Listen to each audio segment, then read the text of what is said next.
watching Ebony Ladies in the DR. I'm your host, Bridget. Gracias por ver las damas de Ibanas en el Dere. Yo soy tu anfitriona, Bridget. So lately, there have been a lot of posts and a lot of things being said in the Facebook groups. Expats living in the DR, expats in the DR.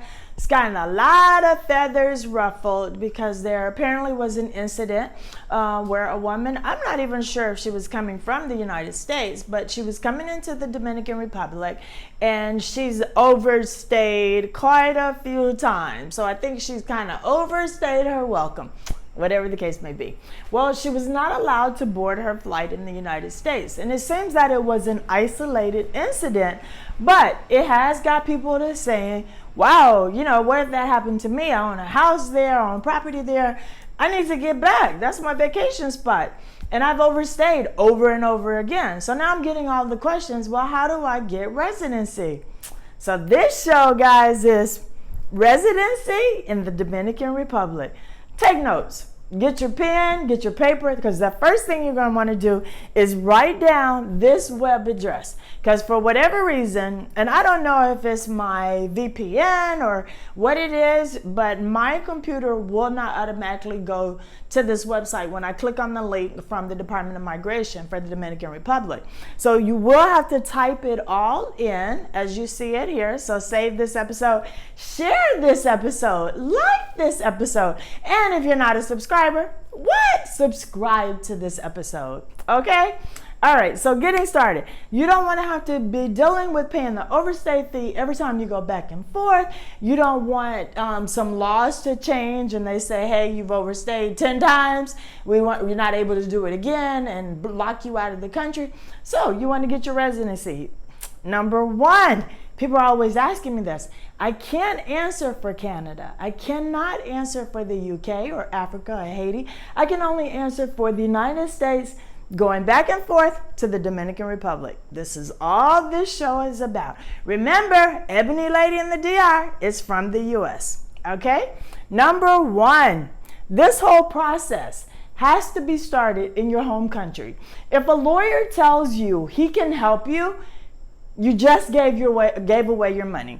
And if you have $2,000-$3,000, you can always donate it to Ebony Ladies in the DR. And I'll take some road trips and some fun trips and show you more of the island, because basically you just gave your money away to a stranger, because he cannot help you in the Dominican Republic start your visa process. You can only start it in the United States. And if you have half a brain, not even a whole big old head, half a brain, you can do this on your own just by following these simple steps. They have it all for you on the website.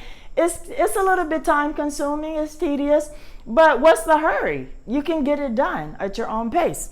Number two, apostilles or apostle, I've heard it said both ways, and notary are not the same. A notary stamp in the US, anybody can notary it that has a notary license. They can put that stamp on there, show you it was done in the US and that there was a witness there. That's all it is. Apostle or apostille is a whole nother level. You have to send your documents in and it has to be sealed and bonded. And I don't know, why don't I have an example to show you what an apostle looks like? I'll show you that at the end of this slide. Don't worry. All right, make sure you find out what the difference is. Apostles are a little bit more costly. Some of them are really cheap. They vary from like $2 or $3 up to, I think one of mine was $35. I've done it a while back, so I don't even remember. Okay, number three, you do not need a notarized letter of guarantee.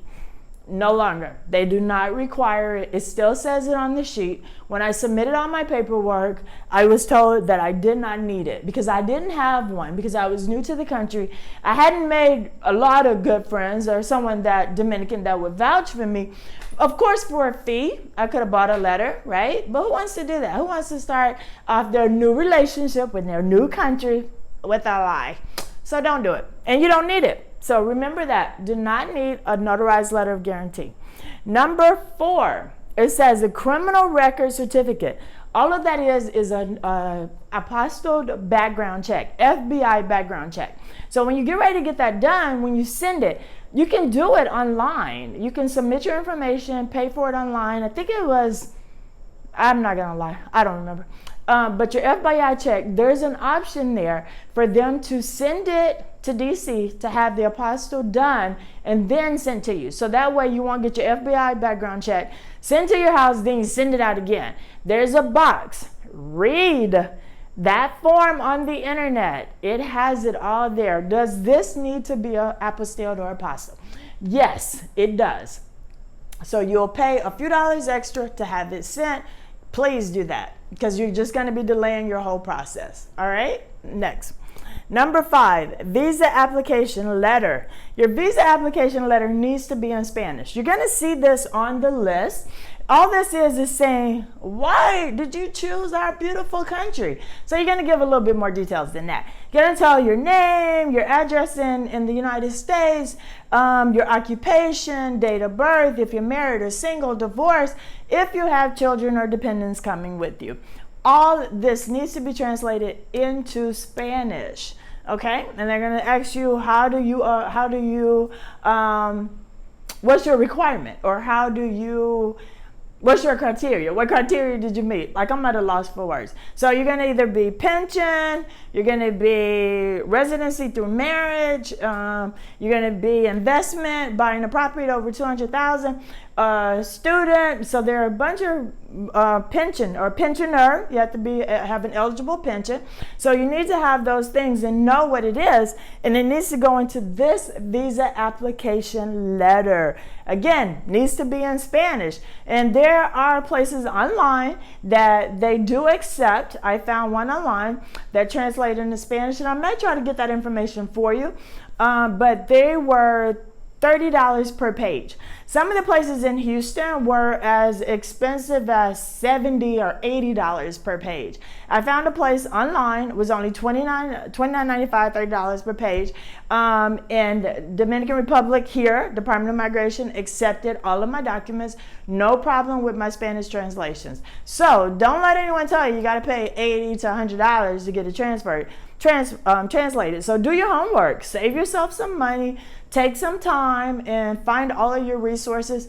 Ebony Lady right here. I'm here for questions. Don't worry. I can help you. But I'm trying to give you all the information so you can breeze through this on your own.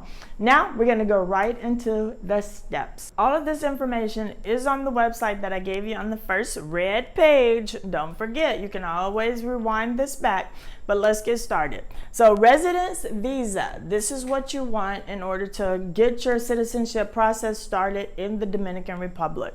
First thing it says is download the visa application form in English, and it has to be filled out by hand. If you got a terrible handwriting like I do, take your time, print slowly, use blue ink.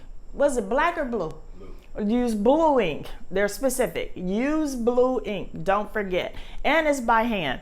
So download the visa application form in English. Unless your Spanish is excellent, then do it in Spanish. But your Spanish is not excellent, do not risk it. Do it in English. Okay? So here, once you get your visa, I'm going to kind of go a little bit backwards. But once you get your visa, it says on here, you have 60 days after you get into the country with your visa to get your paperwork turned in to the Department of Migration. So all of my people here in Punta Cana, when we thought we all had to go to Santo Domingo, absolutely not. If you know where Punta Cana Village is, behind Wendy's, second floor, Department of Migration, you can turn everything in there. You're welcome. I went to Santo Domingo because no one told me this information. So you do not have to go to Santo Domingo. You can turn everything in, again, Punta Cana Village, behind Wendy's, second floor, Department of Migration. But this is after you've already gotten your visa and you've entered into the country. You have 60 days, your visa, 60 days to get it done. I would do it in 30 because sometimes this says 60. And I've had someone be rejected because it was 30. So I would do it within 30. If you get here, everything's done, go ahead, drop by, turn everything in. Okay, so let's get started. What you need. First, you got to have in your package your visa form filled out clearly, printed, blue ink. Next, you need one frontal picture. this is important. Your frontal picture, 2x2, white background like a passport picture. You can no longer wear lipstick or earrings. Ladies, no eyelashes. They want your natural beauty. You really don't want to do any big over-the-top wigs. You want to keep your look as simple as possible, but please, no lipstick, no earrings, and have a collared shirt. No tank top, nothing like this. Something that has not necessarily a collar for women, but it needs to have a crew neck. They're very specific. Listen, follow these simple instructions, all right? And they only need one frontal picture because you're going to staple it to the front of your visa application. All right, next. Original passport, valid for at least duration of the requested visa. You're requesting a visa for at least 60 days. Your passport needs to be valid for at least 60 days. You are sending your original passport, so make sure you are sitting still. You're not getting ready to travel. You're not going anywhere, because it's going to be your original passport that you have to send. So, of course, when you're shipping everything, you want to send it certified. You want to have your certified receipt, because these are all of your important documents. You're not just going to have your passport in there. Let's continue on this list.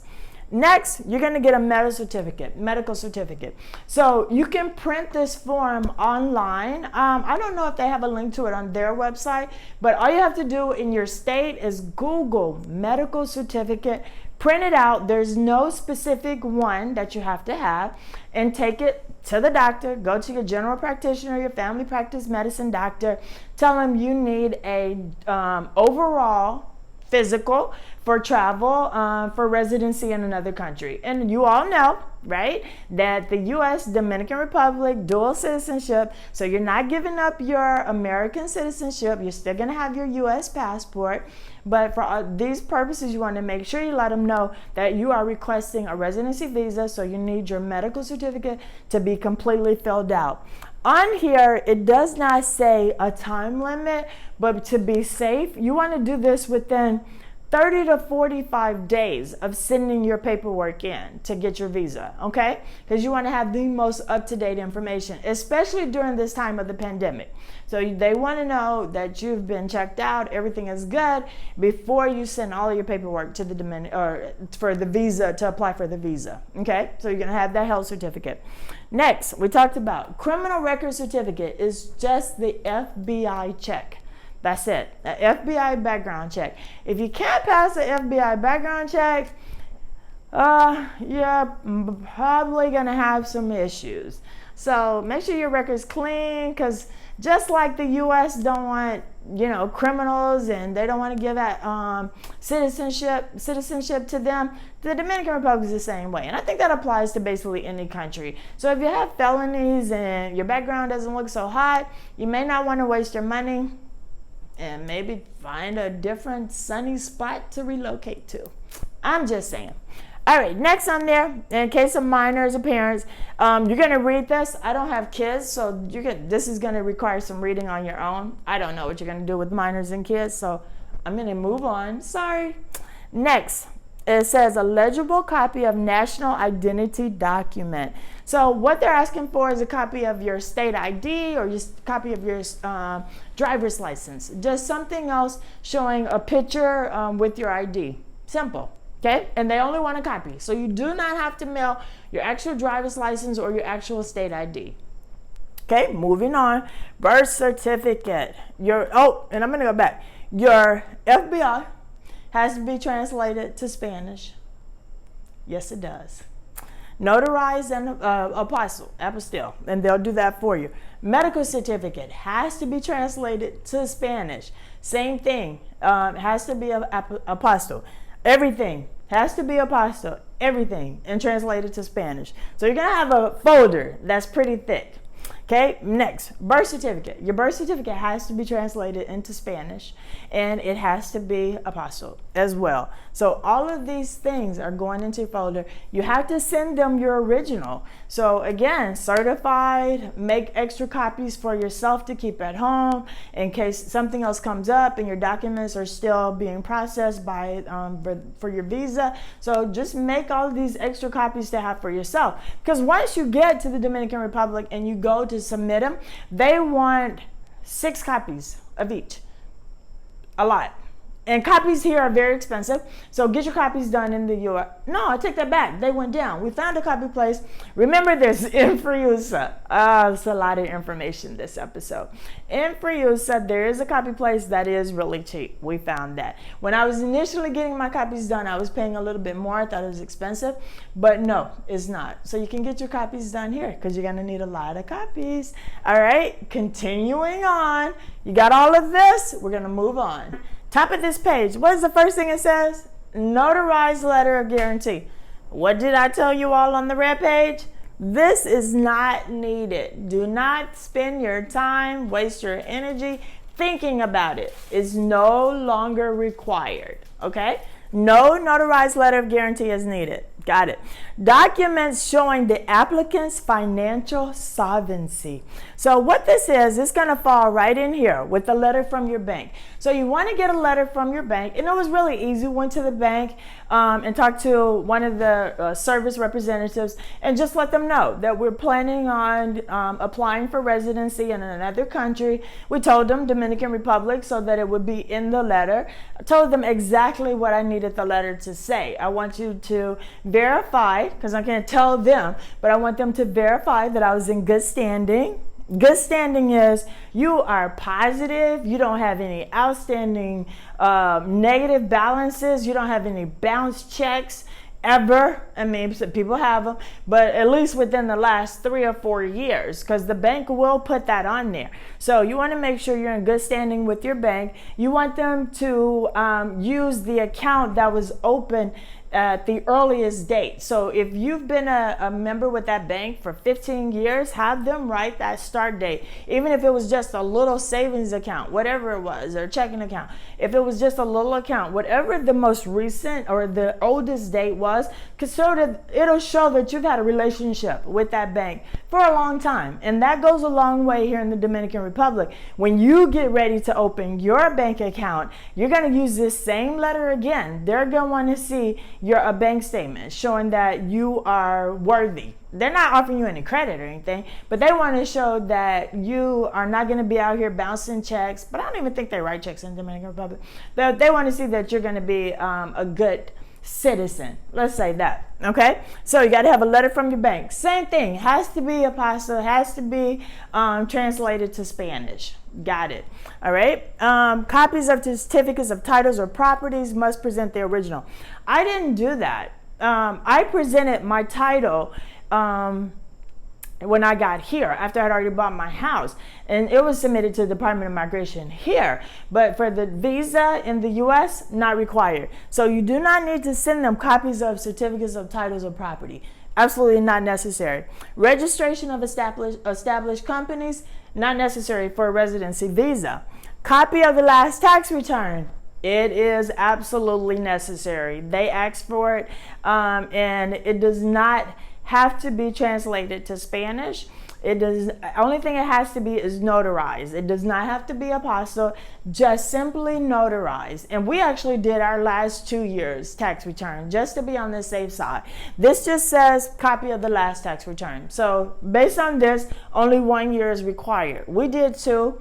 And it just has to be notarized. Again, does not have to be translated to Spanish, does not have to be apostille. Got it? All right. Copy of financial certificates, not necessary. You don't have to tell them all your business, right? Yeah, they don't need it. Letter of employment or proof of pension. So if you're going to be applying as a pensioner, that means as a couple, well, I know it's $1,200 for individuals, and I think for families it's $2,000 a month. So if you're coming here as a pensioner, you have to show a bank account with at least, I think it's 1 year history that you've been getting pension payments. So if you're coming as a new pensioner and your pensions haven't started yet, you're not eligible. Simple as that. So you've got to have a letter. You've got to have a bank account showing that proof of those pension payments that are coming in. And if you're a family, it needs to be at least $2,000. If you're an individual, it's $1,200. So right here, letter of employment or proof of pension. If you're coming here and you are going to be working, you don't necessarily qualify for a residence visa. You need to be looking at the work visa because it's going to be different qualifications. Okay? So residence visa, don't look at the letter of employment, look at the proof of pension. Okay, got it? Visa application letter. That's what we talked about earlier. Your visa application letter needs to be in Spanish. It needs to be notarized, but not apostle. The letter, it says it needs to have your name, your nationality, your place of residence, your occupation, and what? Reason for seeking to establish in the Dominican. So this is your chance to tell, oh, I love the country and blah, blah, blah, blah, blah, blah. Mine was so long. They were like, why is this letter so long? Because you know me, I talk a lot. And I wanted to share all of my goodness with them.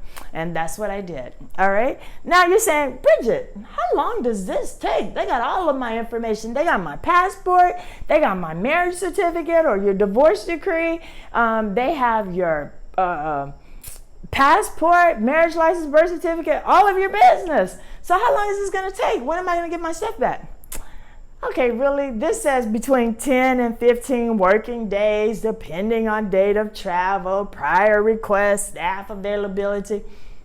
So it is not going to be 10 to 15 days. It could take anywhere from, realistically, especially with the pandemic right now, it's going to take, I would say, minimum a month, 2 to 4 weeks. No, minimum a month. I'm not even going to say 2 weeks. Minimum 4 to 6 weeks. And so be prepared. Plan accordingly if you're planning on traveling once you get this done. Or, you know, but I wouldn't book my tickets until I have it back in my hand, your passport. Don't, you know, just because everything is taking longer because of the pandemic. Now you say, well, how much does all this cost? There's a whole bunch of costs involved with all the other stuff, but the fee you have to send, and they only accept money orders, not money orders, cashier's checks. They only accept cashier's checks in the amount of $125 per application. Now, all of this other stuff you have to do are extra fees. So it does add up. I think I was still under $1,000 with it all because you got to make copies. You have to have money orders. When you send your documents to be apostle, you have to pay online for the translator from English to Spanish. So there are a lot of other costs involved with getting your package put together. But guys, you don't have to pay a lawyer. This is something you can do. Follow these steps. This is all inclusive. This is everything. You know, I'm not leaving anything out. This is everything that you need to apply for a residence visa. So once you get your residence visa, then you bring all of that, your visa, that's it. They're going to put it inside of your passport. You have a visa. God, why don't I have props? I could be showing you all this stuff. Okay, I'm going to show it in the slide. Okay, so then you'll have this, and then you can just come right in, go to Punta Cana Village, get a Frosty at Wendy's, go up to the Department of Migration. Only one person there speaks English, so you work on your Spanish. The person that does speak English, she is not perfect, but she is very kind, she's very patient, and she'll help you out. So, you know, but be prepared to know a little bit of Spanish when you come to get this process done. But you're going to leave your whole package, and they're going to require a few other things, and she's going to tell you all of that. I'm going to tell you the part to get you started in your country and get your visa. Once you're here, you can message me with questions after you've gotten your visa. Then I can assist you. Still don't need a lawyer, but if you just want to throw away money, you can pay me, and I'll be more than happy to help you. I'm going to be cheaper than any lawyer here in Punta Cana.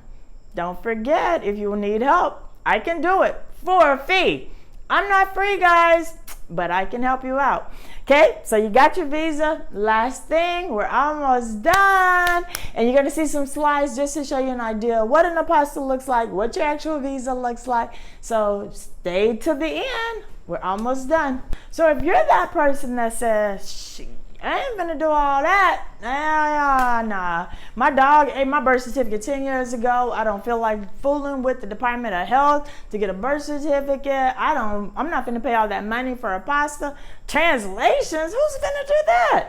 then you're going to probably be that person that's going to need this chart of the overstay fee. That's right. If you stay in the Dominican Republic with your basic airline ticket more than 30 days, day one up to 3 months is 2,500 pesos.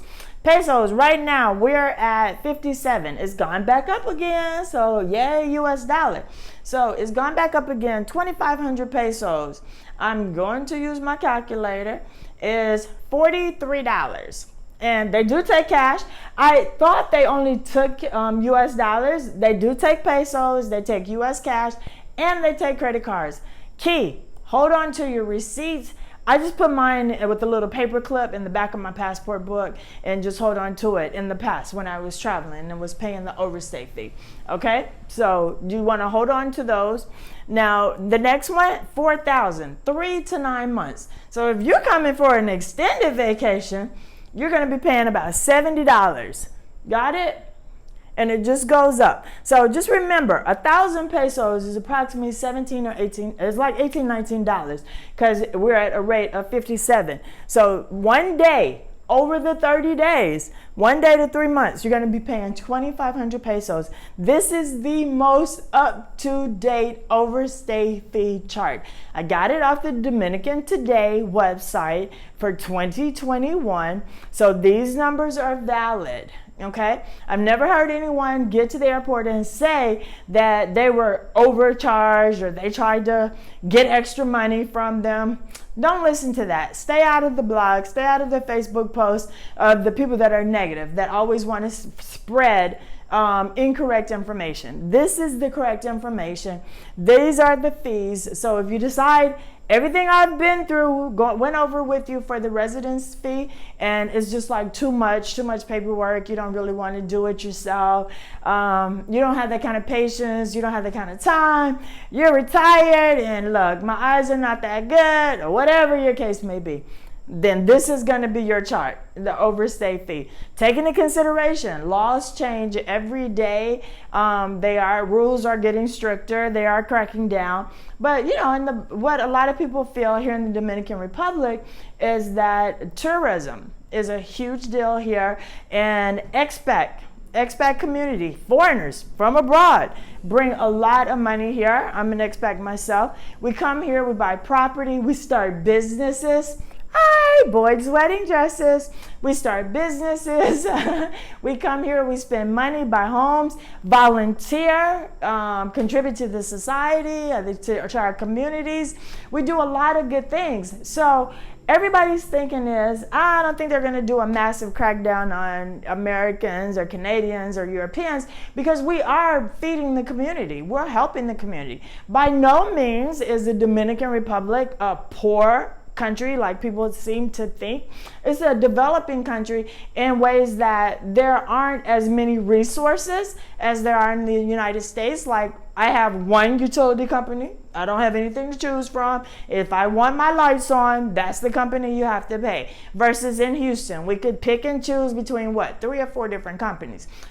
So that's why there's a difference between a developing country and a third world country. We're not a third world country. We're a developing country. So more resources are coming here. Just this year, there are 2 major motion pictures being filmed here. So there's a lot of money here, and we're helping the community as expat.